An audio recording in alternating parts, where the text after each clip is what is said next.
Bawa senjata tajam, pemuda di Makassar ditangkap polisi.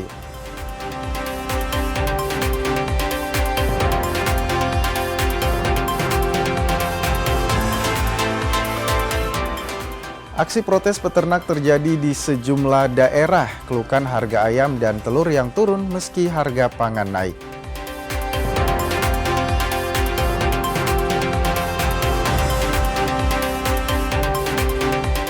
Usai meraih hasil buruk di Piala AFF, kini Timnas Indonesia mengalihkan fokus ke FIFA ASEAN Cup 2026.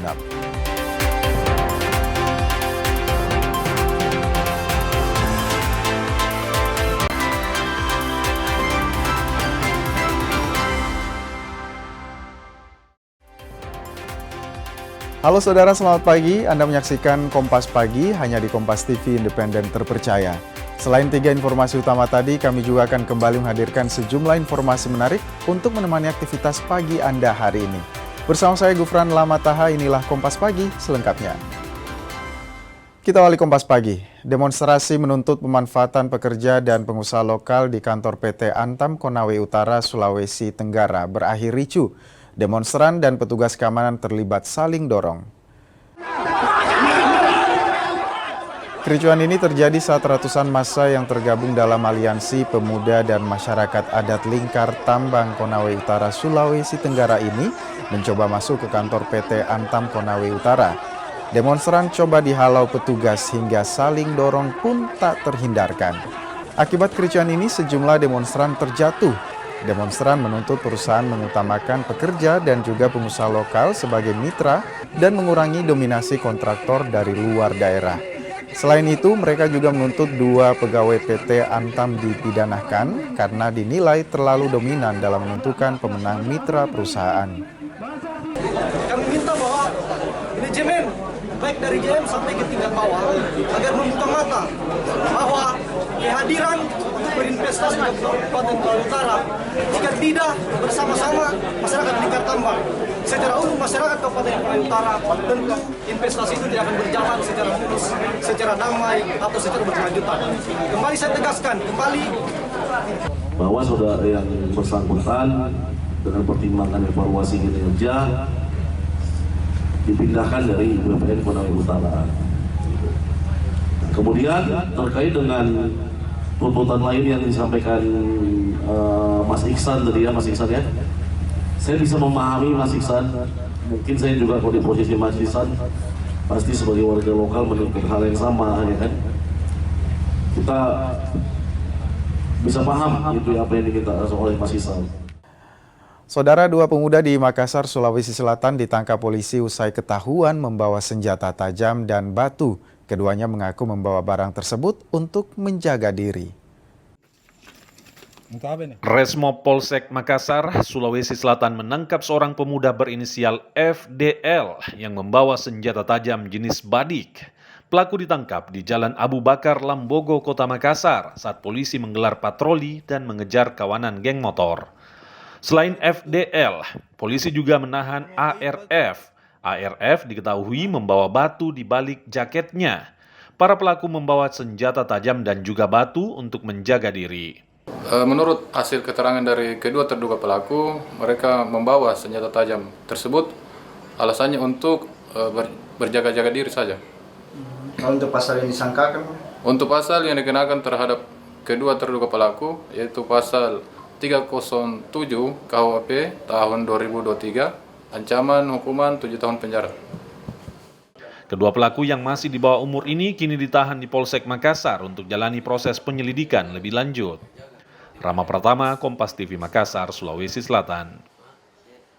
Kita ke informasi lainnya, Saudara. Polisi masih mengejar pelaku pembunuhan satu keluarga di Kelurahan Duyu. 9 saksi dan olah tempat kejadian perkara telah dilakukan untuk menghubungkan keterangan saksi pada kejadian Minggu 26 Juni lalu. Satuan Reserse Kriminal Polresta Palu terus berupaya mengungkap motif kejadian pembunuhan satu keluarga di Kelurahan Duyu. Polisi pun masih melakukan pengejaran terhadap pelaku. Identitas pelaku telah diketahui berinisial AK yang merupakan rekan kerja korban. Polisi telah meminta keterangan 9 saksi. Salah satu saksi adalah Nur Hanisa sebagai saksi korban. Keterangan Nurhanisa diambil sebelum ia meninggal pada 5 Agustus lalu. Kasat Reskrim Polresta Palu AKP Ismail Bobi bilang pihaknya kini fokus pengejaran pelaku.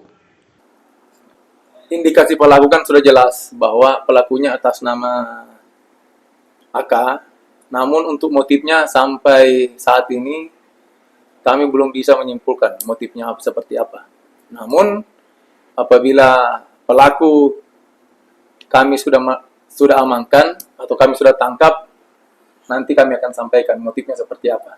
Sehingga pelaku melakukan penganiayaan akibat hilangnya 3 orang korban, yaitu saudara Jamil, perempuan Hanisa, dan Rizky, anaknya.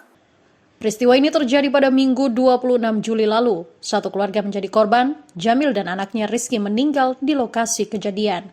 Sementara istrinya Nurhanisa sempat dirawat intensif, namun nyawanya tak tertolong dan meninggal dunia pada Rabu 5 Agustus lalu. Aldrim Talara, Kompas TV, Palu, Sulawesi Tengah. Saudara, sepasang suami istri di Sampang, Jawa Timur disekap dan dianiaya oleh sejumlah orang. Masalah ini diduga dipicu utang korban terhadap pelaku. Aksi penyekapan dan penganiayaan menimpa sepasang suami istri asal Desa Ketapang Daya, Kabupaten Sampang, Jawa Timur. Salah satu korban hanya bisa pasrah saat disekap oleh sejumlah orang yang diduga tetangganya. Kedua tangan dan kaki korban diikat oleh para pelaku. Selain itu, korban juga dianiaya hingga tubuh dan wajahnya terluka. Aksi penyekapan ini diduga sudah terjadi selama 3 hari.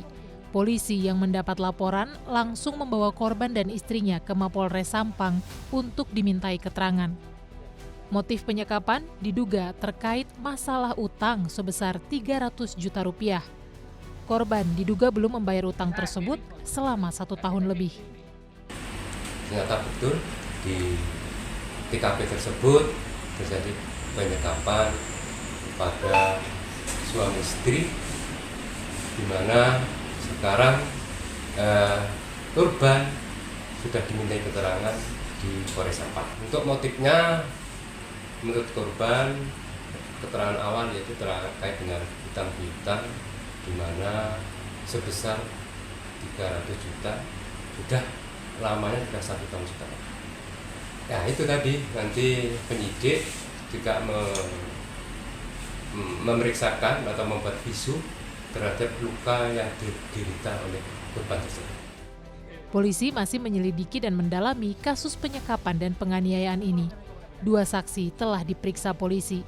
Didin Muhyiddin, Kompas TV, Sampang, Jawa Timur. Kita ke Kota Makassar, Saudara. Kebakaran hebat terjadi di permukiman padat penduduk di Makassar, Sulawesi Selatan. Akibat kebakaran ini, puluhan rumah warga ludes terbakar. Kepulan asap pekat membumbung tinggi dan warna merah cahaya kobaran api menerangi gelapnya malam Kota Makassar, Sulawesi Selatan pada 10 Agustus 2026 lalu. Ketenangan warga juga terusik. Kepanikan seketika memenuhi setiap orang dan kobaran api meluas, melahap tanpa sisa di permukiman warga di Jalan Kandea 3, Kota Makassar. Amukan si jago merah semakin menggila kala bangunan yang terbakar terbuat dari kayu. Dalam hitungan menit, api meluas dan menghanguskan puluhan rumah. Pemadam kebakaran pun diterjunkan untuk memadamkan kobaran api. Lokasi yang berada di gang sempit menyulitkan petugas menjinakkan si jago merah. Petugas butuh waktu 2 jam untuk bisa memadamkan api. Untuk estimasi bisa mencapai belasan, bahkan ya kami belum berani merilis resmi terkait ini karena proses pelaksanaan pemadaman juga masih terlaksana. Belum diketahui penyebab kebakaran dan polisi kini tengah lakukan penyelidikan pemicu kobaran api. Akibat kebakaran ini puluhan rumah ludes terbakar. Arif Tirtana, Gupran Ramataha, Kompas TV, Makassar. Masih soal kebakaran, polisi masih terus lakukan penyelidikan penyebab pasti kebakaran Nipah Mall di Kota Makassar, Sulawesi Selatan. Kebakaran ini membuat arena permainan di mall tersebut jadi yang terdampak. Meski sempat alami kebakaran, Nipah Mall di Jalan Urip Sumoharjo, Makassar, Sulawesi Selatan masih tetap beroperasi. Namun, untuk area yang terbakar saat ini masih ditutup untuk proses penyelidikan. Pihak mall juga masih menghitung kerugian dampak kebakaran tersebut. Kebakaran Nipah Mall terjadi pada 9 Agustus 2026 malam. Akibat kebakaran ini, pengunjung sempat berhamburan menyelamatkan diri lantaran kebakaran terjadi saat jam operasional mall. Alhamdulillah kita memutuskan untuk membuka operasional Mall Nipah seperti biasa di jam 10 dan seperti yang kita lihat bahwa pengunjung dan tenan juga beraktivitas normal seperti biasa karena kejadian alhamdulillah dampaknya hanya di bagian luar gedung saja di area fasad sehingga tidak mempengaruhi di area dalam gedung. Saudara, informasi mengenai aksi protes peternak terjadi di sejumlah daerah keluhkan harga ayam dan telur yang turun meski harga pangan naik. Akan kami hadirkan untuk Anda, saudara, tetap bersama kami di Kompas Pagi.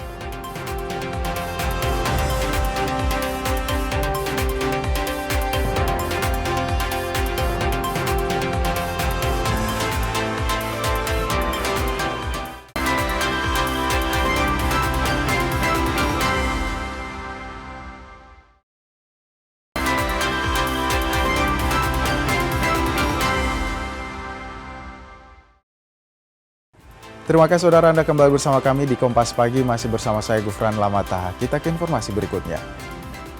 Peternak dari berbagai daerah di Sulawesi Selatan menggelar aksi demonstrasi di Kota Makassar. Mereka menuntut harga pakan diturunkan serta stabilkan harga telur. Demonstrasi peternak dari berbagai daerah di Sulawesi Selatan digelar di kantor Gubernur Sulawesi Selatan di Jalan Urip Sumoharjo, Makassar, 10 Agustus 2026. Dalam orasinya, mereka menyuarakan 7 tuntutan, diantaranya penurunan harga pakan, menstabilkan harga telur, menghapus monopoli impor bahan baku, serta mendesak pembentukan Kementerian Peternakan yang nantinya akan bertanggung jawab terhadap usaha peternakan.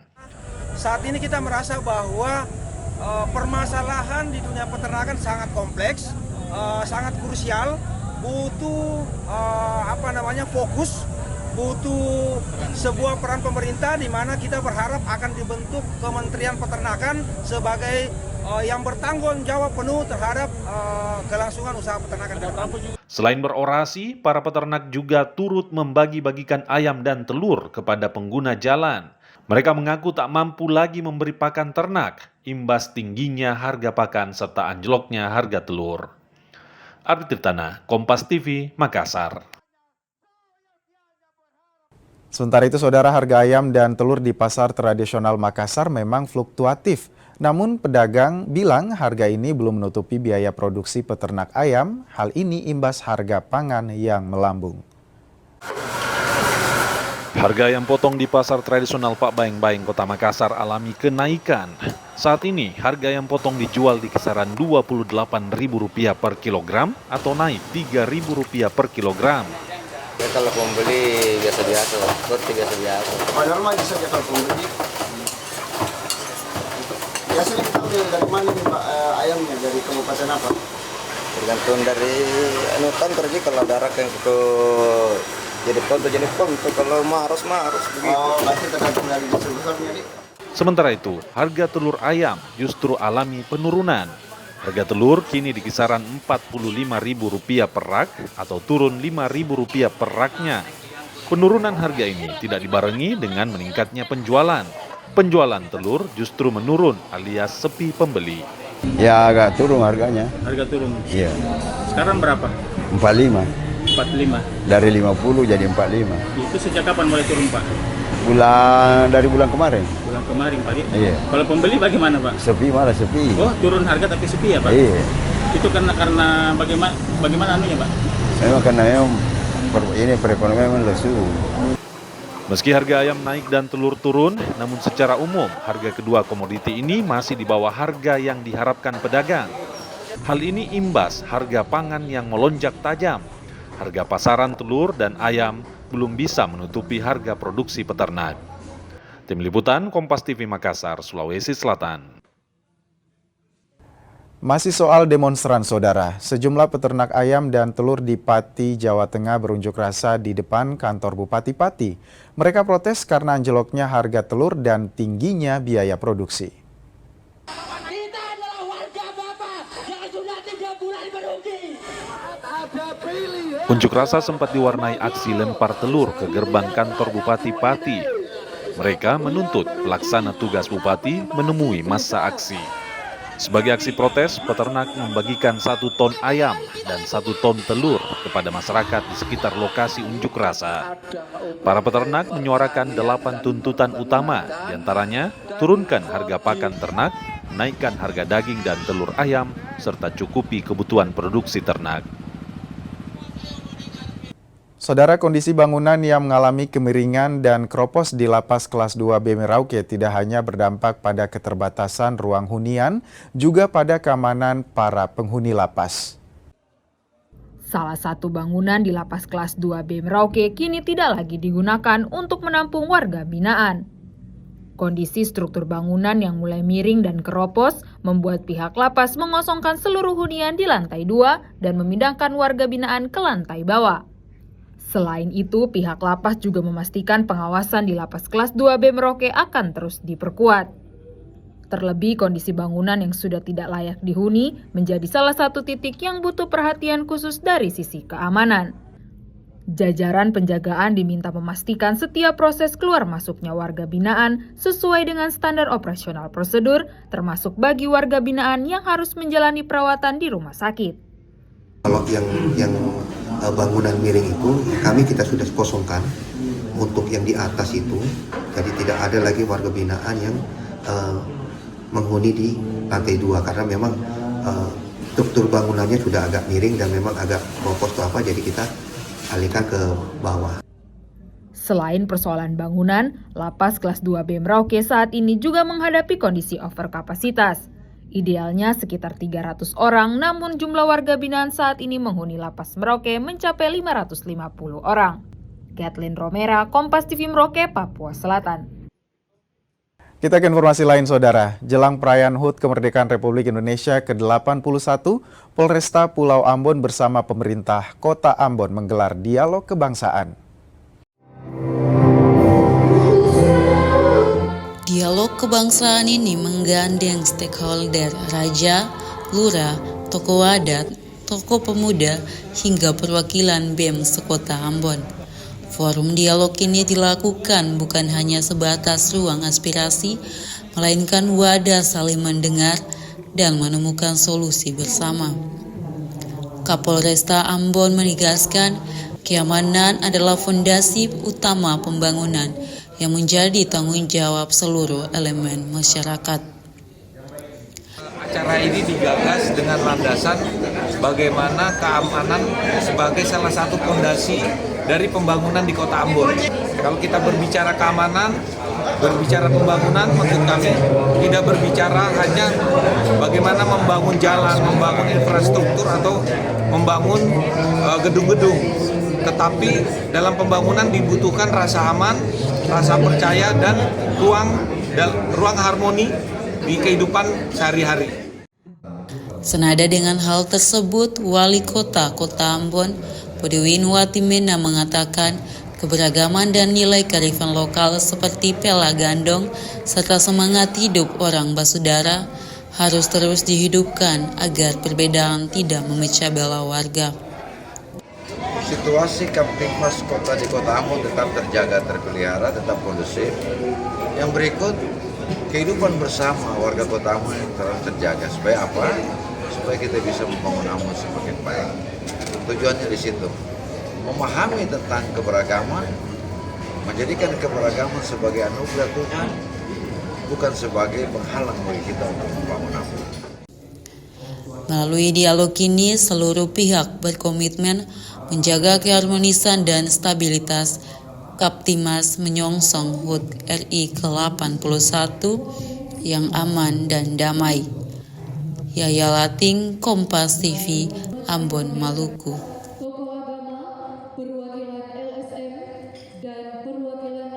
Kurang lebih 5 hari menjalani perawatan medis, 423 korban keracunan makan bergizi gratis di distrik Depapre dipulangkan.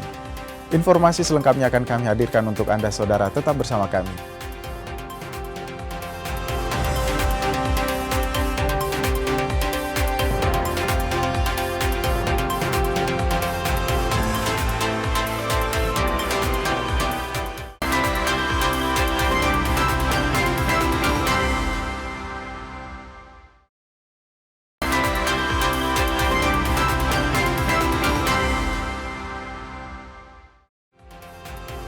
Terima kasih saudara, Anda masih bersama kami di Kompas Pagi, masih bersama saya Gufran Lamataha. Kita ke informasi berikutnya.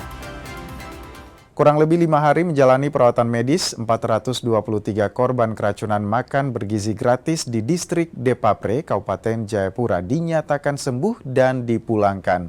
Sementara 120 orang lainnya masih menjalani perawatan. Pemerintah Kabupaten Jayapura mengumumkan total jumlah korban yang diduga mengalami keracunan usai menyantap makan bergizi gratis di distrik Depapre, Kabupaten Jayapura, Papua. Jumlah warga yang diduga keracunan makan bergizi gratis mencapai 543 orang. Dari jumlah itu sebanyak 423 pasien telah sembuh dan diperbolehkan pulang. Sementara 120 pasien masih mendapatkan perawatan hingga Minggu malam. Tren penurunan kasus ini menunjukkan bahwa penanganan terhadap pasien dugaan keracunan MBG berjalan efektif. Total kasus kumulatif itu 543, sekali lagi 543 orang. Ini harus diingat, yang semua atau pulang dari mulai hari pertama, hari kedua, hari ini, yang sudah pulang itu 402. Itu yaitu penanganan sudah dilakukan dan sudah pulang, dan secara medis itu kita bisa dinyatakan pulang dan sudah perbaikan. Kemudian sudah dianggap bisa pulang ke rumah. Vindi Rakmeni, Kompas TV, Jayapura, Papua. Saudara, BMKG menyebut titik panas terpanas di Kabupaten Merauke berada di distrik Ilwayap, Sota, dan Tanah Miring. Jadi lokasi titik panas terbanyak. Sementara Badan Penanggulangan Bencana Daerah atau BPBD Kabupaten Merauke mencatat telah memadamkan 38 titik kebakaran hutan dan lahan. Memasuki puncak musim kemarau, kejadian kebakaran hutan dan lahan di Kabupaten Merauke terus meningkat. Stasiun Meteorologi MOPA mengatakan 3 wilayah di Kabupaten Merauke yang menjadi penyumbang titik panas terbanyak adalah di wilayah distrik Ilwayap, distrik Sota, dan distrik Tanah Miring. BMKG juga mencatat jumlah titik panas sempat mencapai 1.200 titik dalam sehari. Sesuai rekapan kami, seminggu ke belakang, bahkan sebulan ke belakang kami pantau untuk wilayah yang paling banyak titik panas di wilayah Merauke sendiri ada di daerah Ilwayap, di daerah Sota, Tanah Miring, dan daerah Waan. Nah, itu kelima wilayah tersebut di wilayah Merauke yang kami pantau paling banyak titiknya. Bahkan mungkin hampir beberapa hari ke belakang ini di situ yang paling intens, jumlah yang paling banyak di wilayah Merauke sendiri. Lalu untuk jumlah titik panas terbanyak kami pantau di tanggal 30 Juli kemarin berjumlah 1.230-an titik yang ada di Papua Selatan, yang paling banyak sendiri di wilayah Merauke. Sementara BPBD Kabupaten Merauke mengatakan telah melakukan pemadaman di sekitar 38 titik kebakaran hutan dan lahan. Sebagian besar kebakaran disebabkan oleh aktivitas masyarakat. Budaya lama yang masih membakar rumput untuk berburu rusa maupun satwa lainnya menjadi salah satu penyebab utama terjadinya kebakaran lahan di Merauke. Selain itu, aktivitas pembakaran sisa pembukaan lahan dan sisa panen menjadi pemicu kebakaran lahan di Merauke. Tak hanya di wilayah pertanian dan hutan, wilayah kota yang dipenuhi rerumputan kering saat musim kemarau juga kerap terjadi kebakaran lahan. Kita sudah melaksanakan pemadaman itu kurang lebih ada 38 titik yang sudah kita padamkan. Kebakaran ini terjadi ini karena manusia, ulah manusia. Ya, ini ulah manusia. Kita di dalam kota ini. Jadi saya minta untuk hati-hati Kalau bapak-bapak yang menghisap rokok, dia punya pontong tuh jangan dibuang sembarangan. Kemudian budaya kita untuk membakar hutan untuk mendapatkan binatang, zaman dulu itu sampai sekarang itu masih ada, itu dihentikan sudah. Untuk diketahui, distrik Ilwayat merupakan lokasi pembukaan hutan untuk lahan pertanian. Sementara distrik Sota sebagian besar berada di dalam Taman Nasional Wasur, dan distrik Tanah Miring lokasi pusat pertanian Merauke yang didominasi tanaman padi. Tim Liputan, Kompas TV Merauke, Papua Selatan. Puluhan guru di Kota Kupang, Nusa Tenggara Timur mengikuti pelatihan pemanfaatan Artificial Intelligence atau AI. Program ini menyasar 40 sekolah dengan dukungan perangkat komputer dan pelatihan bagi para guru. Transformasi digital di sektor pendidikan terus didorong oleh pemerintah Kota Kupang. Salah satunya melalui pelatihan pemanfaatan kecerdasan buatan atau AI bagi para guru SD dan SMP. Kegiatan ini digelar di Hotel Aston Kupang pada Senin 10 Agustus 2026. Dalam program ini sebanyak 40 sekolah menerima bantuan masing-masing 1 unit komputer yang diikuti dengan pelatihan intensif bagi para tenaga pendidik. Wali Kota Kupang, Christian Widodo, menegaskan, kehadiran AI di sekolah bukan untuk menggantikan peran guru. Teknologi ini justru diharapkan menjadi alat ungkit agar guru lebih mudah menyusun materi pembelajaran sekaligus mengembangkan metode belajar yang sesuai dengan kebutuhan siswa. Meski demikian, pemanfaatan AI di sekolah diakui masih menghadapi sejumlah kendala, mulai dari keterbatasan anggaran daerah hingga belum meratanya sarana dan prasarana digital di setiap sekolah. Menyikapi tantangan tersebut, pemerintah Kota Kupang berkomitmen untuk membenahi infrastruktur pendidikan secara bertahap.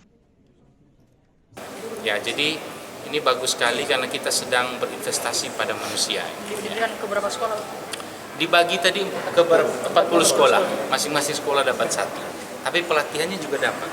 Targetnya adalah kemampuan mengajar para guru itu meningkat dan kemampuan belajar para murid juga meningkat. Kan ini jadi katalisator, jadi alat untuk para guru itu mengupgrade skill mengajarnya. Jadi itu target kita sehingga nanti lahir pemimpin-pemimpin baru, lahir pengacara baru, dokter baru, pilot baru, ASN yang hebat-hebat, TNI Polri yang hebat. Jadi dengan AI ini dia justru memperkuat. Jadi saya bilang tadi guru-guru tidak perlu takut. Guru-guru bisa menguasai AI ini, bukan AI yang menguasai para guru. Karena mendidik dengan hati itu tidak bisa digantikan dengan AI. Itu tetap harus dari para guru. Jadi ini hanya sebagai alat ungkit, alat untuk mendongkrak kemampuan mengajar, tapi dia tidak menguasai para guru. Melalui langkah strategis ini, akses teknologi di sekolah diharapkan dapat lebih luas, sekaligus meningkatkan kompetensi guru agar AI benar-benar menjadi alat bantu yang efektif dalam meningkatkan kemampuan belajar siswa. Citos Natun, Kompas TV, Kupang, Nusa Tenggara Timur. Panglima Kodam 15 Patimura Maijen Dodi Triwinarto melantik 175 bintara baru TNI Angkatan Darat. Pada upacara penutupan pendidikan Bintara Gelombang 2 di lapangan Rindam 15 Patimura Selasa lalu, dalam amanatnya, Pangdam menegaskan pentingnya profesionalisme, disiplin, dan integritas dalam menjaga keharmonisan NKRI.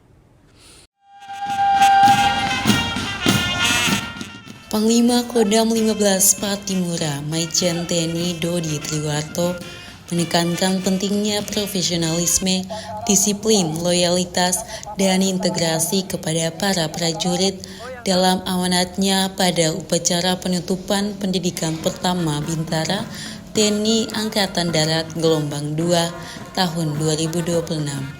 Di lapangan upacara Tridaya Yuda Rindam 15 Patimura, Selasa 11 Agustus 2026.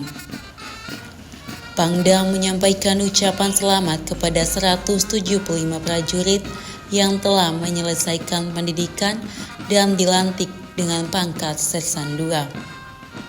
Ia menegaskan bahwa berakhirnya pendidikan pertama bukan berarti berakhirnya proses belajar dan berlatih, karena para prajurit akan melanjutkan pendidikan tahap 2 sesuai kecabangan masing-masing.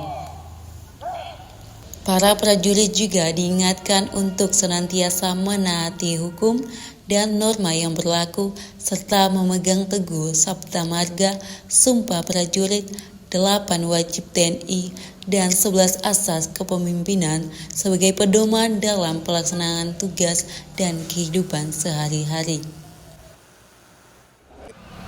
Tidak ada biaya Rp1 pun.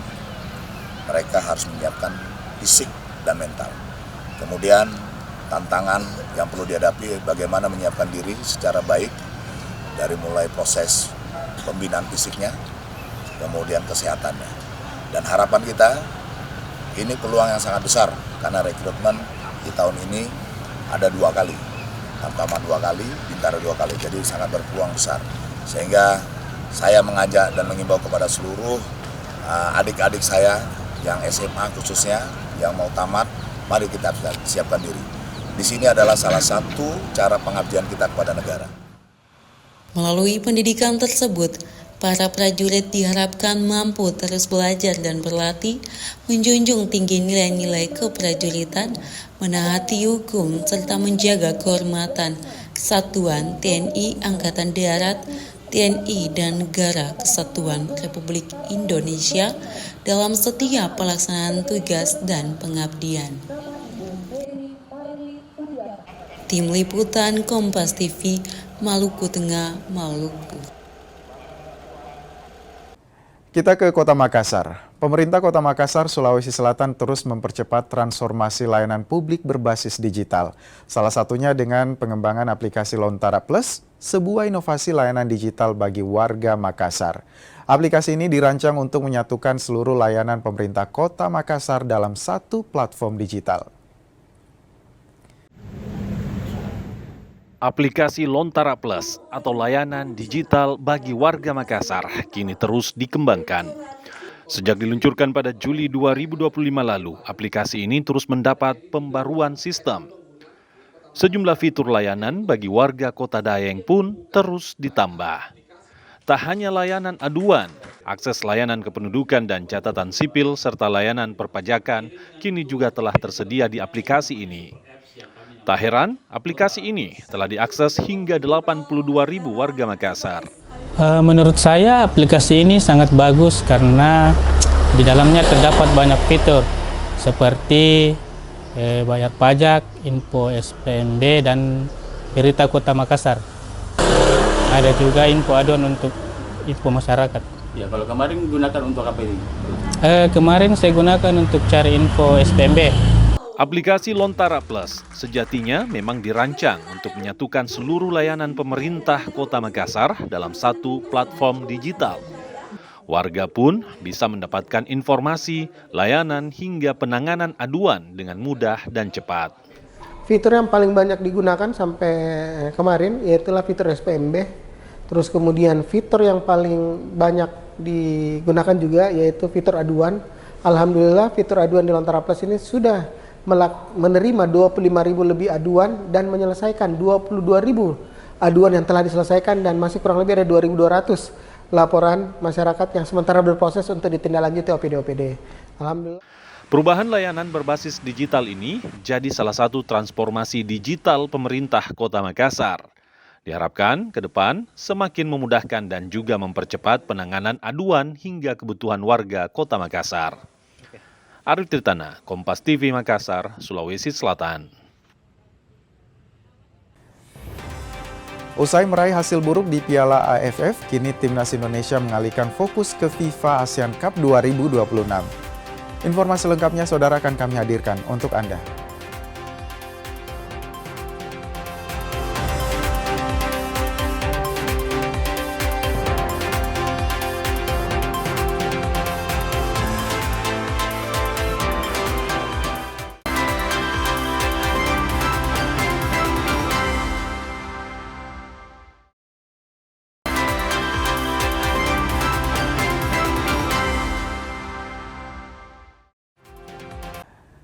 Siap catat sejarah, Stadion Utama Gelora Bung Karno dan Stadion Sijalak Harupat akan jadi tuan rumah edisi perdana FIFA Asian Cup 2026. Stadion Utama Gelora Bung Karno Jakarta dan Stadion Sijalak Harupat Bandung dipilih jadi venue pertandingan FIFA Asian Cup 2026.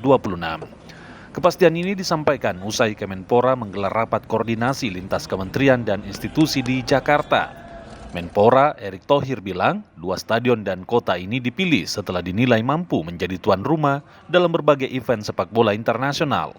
Salah satunya pada Piala Dunia U17 2023. Tak hanya sukses penyelenggaraan, Erick juga berharap Indonesia sukses prestasi pada turnamen yang digelar mulai akhir September. Tentu saling memastikan dukungan hingga kita bisa menjadi sukses sebagai penyelenggara FIFA ASEAN. Ya, mudah-mudahan event ini bisa tidak hanya berjalan sukses secara tentu kegiatan, tapi administrasi dan juga mudah-mudahan tim nasional kita juga bisa berprestasi dengan baik. Usai meraih hasil buruk di Piala AFF, kini Timnas Indonesia mengalihkan fokus ke FIFA ASEAN Cup 2026. Menpora sekaligus Ketua Umum PSSI Erick Thohir berharap Timnas bisa berprestasi di ajang tersebut.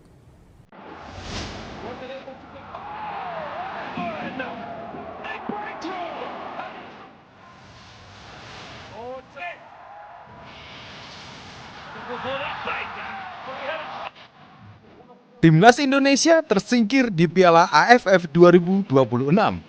Harapan supporter melihat Timnas mengangkat trofi bergengsi se-ASEAN tinggal angan. Hasil buruk ini tentu jadi pelajaran berharga bagi skuad asuhan John Herdman.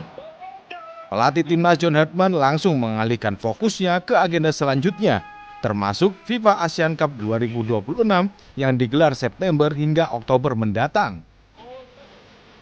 Kami kutip dari Kompas.com, usai tersingkir dari AFF, Herdman bilang, kami harus menunggu untuk trofi AFF pertama kami, tetapi seperti yang saya bilang, kami punya kesempatan di FIFA ASEAN Cup mendatang.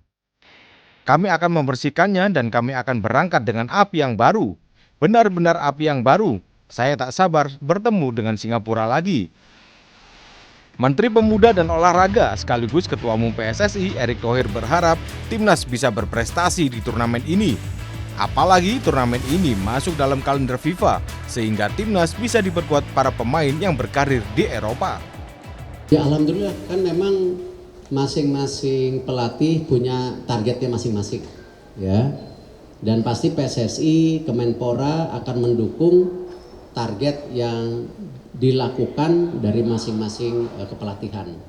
Dan kalau kita melihat tadi yang unik ya di kejuaraan FIFA ASEAN ini memang dimasukkan menjadi kalender FIFA Matchday yang digabungkan pada bulan September dan Oktober. Kalau melihat dari seperti ini pastikan semua pemain terbaik Indonesia bisa hadir ya, dan kita harapkan tentu prestasinya bisa maksimal. Sebagai tuan rumah, kalau bisa tim nasionalnya juga berprestasi dengan baik, ya ini hal-hal yang tentu kita harapkan sebagai masyarakat sepak bola gitu. Sejumlah negara dikabarkan akan ikut di FIFA ASEAN Cup ini. Namun hingga kini Indonesia masih menanti kepastian resmi dari FIFA terkait jumlah negara peserta hingga slot pertandingan. Tim Liputan, Kompas TV.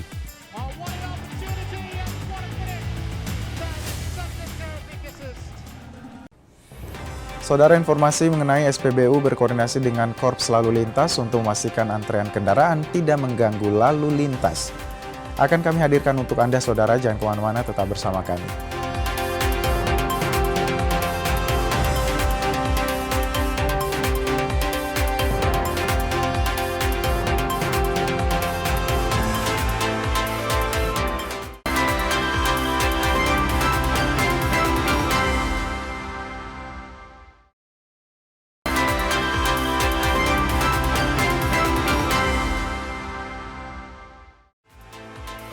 Terima kasih saudara, Anda kembali bersama kami, masih bersama saya Gufran Amataha. Kita ke informasi selanjutnya. Panjangnya antrean solar di sejumlah SPBU di Kota Manado kerap memicu kemacetan. Pihak SPBU pun berkoordinasi dengan Korps Lalu Lintas untuk memastikan antrean kendaraan tidak mengganggu arus lalu lintas. Antrean panjang solar di sejumlah SPBU terus dikeluhkan masyarakat. Sebab kondisi ini kerap menyebabkan kemacetan terutama pada jam-jam tertentu. Dari pantauan di SPBU Winangun Bawah dan SPBU Ring Road Kota Manado, antrian panjang masih terlihat, bahkan sejumlah kendaraan terpaksa mengantre hingga ke seberang jalan. Pihak pengelola SPBU mengatakan telah berkoordinasi dengan polisi untuk mengatur antrean kendaraan. Pihak SPBU juga memasang imbauan agar kendaraan tetap mengantre sesuai jalur yang telah ditentukan. Koordinasi dengan Korlantas bahwa untuk pembukaan SPBU serentak pukul 8. Kan di sini ada 2 SPBU, bawah dan atas. Supaya tidak ada penumpukan kendaraan di pinggir-pinggir jalan. Artinya semua yang antri wajib lihat tanda-tanda yang disediakan SPBU. Sudah kasih spanduk sesuai dengan arahan dari Korlantas bahwa pembukaan jam 8. Jadi sebelum itu tidak diizinkan ada antrian. Sementara itu, sopir yang mengantri solar mengatakan panjangnya antrean terjadi karena banyak kendaraan yang membutuhkan solar. Menurut para sopir, pelayanan pengisian solar juga biasanya hanya menggunakan satu nozzle. Mereka berharap pemerintah dapat memberikan solusi karena antrian panjang ini sangat mengganggu aktivitas mereka. Jujur-jujuran itu orang kalau mau dapat cepatan. Dan kalau kurang sampai jam 12, jam 1. Pernah sampai nginap, no? Ya, pernah. Pernah nginap. Biasa? Nggak ada minyak, jadi menginap. Nginap berapa lama biasa? Ya, kalau menginap 1 malam.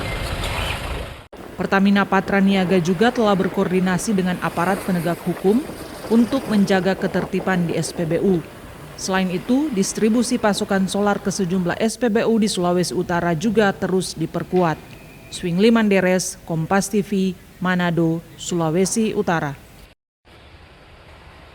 Saudara Menteri Sekretaris Negara Prasetyo Hadi menyebut belum ada rencana reshuffle kabinet dalam waktu terdekat. Hal tersebut disampaikan saat ditanya mengenai pengisian posisi Wakil Menteri Pertanian dan Wakil Menteri Imigrasi dan Pemasyarakatan yang saat ini kosong. Prasetyo menyebut jika ada pengisian prioritasnya adalah jabatan-jabatan yang saat ini kosong. Posisi Wamentan masih kosong karena ex-Wamentan Sudaryono kini menjabat sebagai Kepala BGN. Sedangkan posisi Wamen Imipas juga masih kosong karena ex-Wamen Imipas Silmi Karim yang tersandung kasus dugaan pemerasan pengurusan izin tinggal warga negara asing dan kini masih ditahan KPK.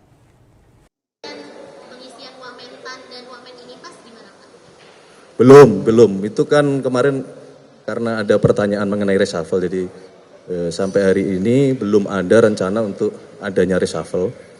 Nah, yang kami sampaikan adalah jikalaupun ada, mungkin prioritasnya adalah mengisi jabatan-jabatan yang oleh karena sesuatu hal itu sementara saat ini kosong gitu. Nah, contohnya kan Mbak Mentan yang diberi tugas untuk membenahi Badan Gizi Nasional kita. Kemudian Wamen Imipas yang kemarin kena perkara hukum kan gitu. Kita ke informasi lainnya, Saudara. Presiden Prabowo Subianto mengirim surat presiden atau surpres ke DPR RI. Salah satu surpres adalah pengajuan nama Destri Damayanti untuk menjadi Gubernur Bank Indonesia. Menteri Sekretaris Negara Prasetyo Hadi menyerahkan 3 surat presiden atau surpres kepada pimpinan DPR. Prasetyo menyampaikan surpres calon gubernur Bank Indonesia yang diserahkan kepada DPR mencantumkan 1 nama tunggal, yakni Destri Damayanti. Destri saat ini menjabat sebagai gubernur sementara Bank Indonesia. Sedangkan 2 surpres lainnya berisi calon komisioner OJK dan calon duta besar untuk sejumlah negara. Ya, meskipun kewenangan DPR, karena ditanya wartawan juga kan, teman-teman media pasti juga menunggu ya. Jadi namanya tunggal, ya 1 nama, yaitu atas nama Ibu Destri Damayanti, yang sekarang beliau menjabat sebagai pejabat gubernur sementara. Besok secara resmi pimpinan DPR pasti akan menyampaikan kepada teman-teman media dan kepada masyarakat. Kita ke informasi luar negeri, Saudara. Media Iran merilis video minggu kemarin memperlihatkan pemimpin tertinggi Iran Ayatullah Mojtaba Khamenei. Dalam video yang dirilis Mer News ini, Mojtaba terlihat tengah menghadiri kegiatan atau mengajar kajian. Mojtaba sempat dikabarkan mengalami cedera parah akibat serangan Amerika Serikat saat awal perang Iran-Amerika Maret lalu. Sejak itu ia tidak pernah terlihat di depan umum lagi. Ia hanya berkomunikasi melalui pernyataan tertulis. Saudara, gempa magnitudo 7,4 mengguncang Kolombia. Banyak bangunan ambruk dan korban tewas terus bertambah.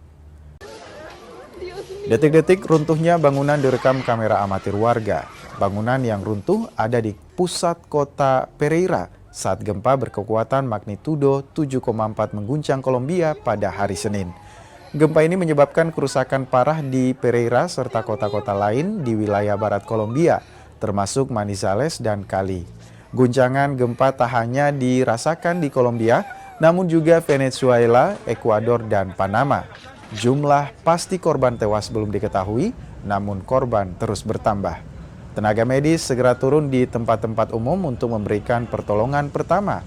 Presiden Kolombia, Abelardo de la Espriella, memimpin langsung operasi tanggap darurat dengan membentuk pos-pos komando terpadu untuk mengkoordinasikan penanganan. Sementara banyak warga juga saling membantu untuk mencari korban di bawah reruntuhan. Saudara, informasi tadi sekaligus menutup perjumpaan kita di Kompas Pagi edisi hari ini. Saya Gufran Lamataha mewakili kerabat kerja pamit undur diri. Terima kasih atas kebersamaan Anda. Selamat pagi, selamat beraktivitas, dan sampai jumpa.